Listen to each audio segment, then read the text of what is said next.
ওই যে কি একটা পদ্ধতি আছে, আমি আগে বলছি এখনো বলে যাই, ওই পদ্ধতি খায় না মাথায়, আমি এখন বুঝি।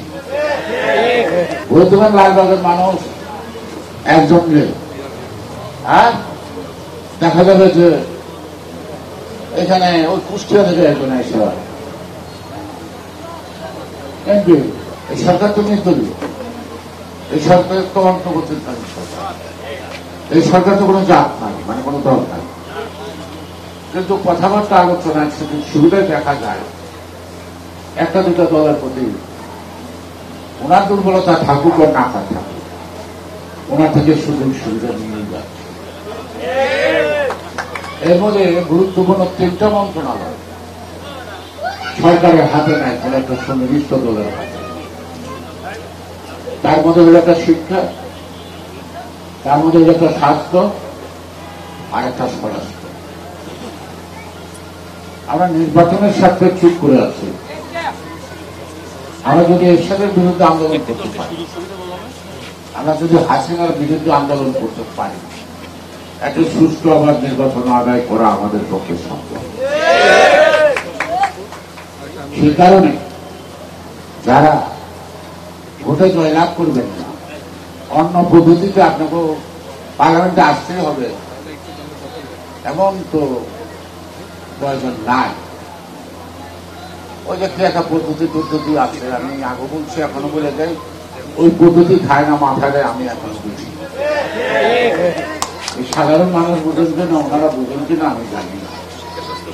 কোন দেশ আছে তাও বলতে পারবো না, যে দেশে আছে সেই দেশের অবস্থা কি তাও আমাদের জানা।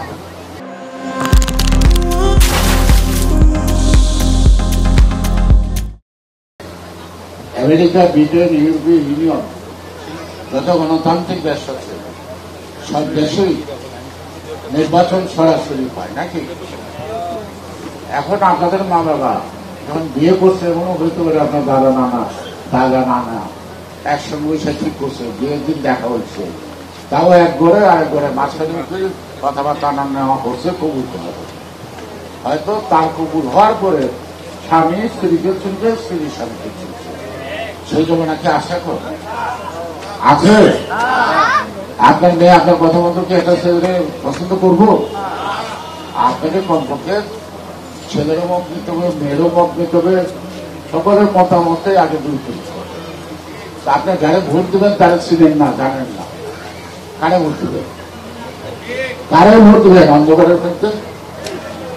ভোট দেবেন লালবাগের মানুষ একজন নেই, আর দেখা যাবে যে এখানে ওই কুষ্টিয়া থেকে একজন এসে